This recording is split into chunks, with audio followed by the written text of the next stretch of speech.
এই অ্যাজিওস্পার্মিয়া যখন থাকে এটা দুইটা ধরন হয়ে থাকে, ক্লাসিফিকেশন 2 টাইপস, একটা নন অবস্ট্রাকটিভ, একটা অবস্ট্রাকটিভ অ্যাজিওস্পার্মিয়া। এগুলো মেডিকেল টার্মস, এটা আসলে সবার পক্ষে বোঝা সম্ভব নয়।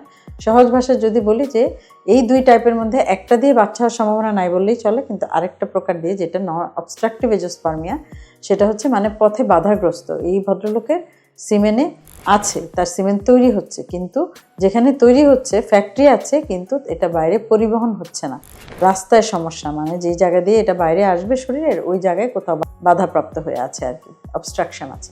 তখন এটা কি করি আমরা, তখন আমরা সার্জারি করি।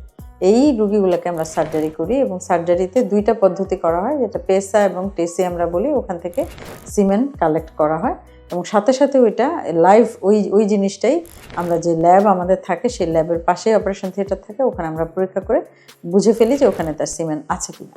তো সিমেন্ট যখন থাকে তখন আমরা সাথে সাথে ওইটা আসলে ক্রায়োপ্রিজার্ভ, এটা আমরা সংরক্ষণ করে ফেলি ভবিষ্যতে ব্যবহার করার জন্য।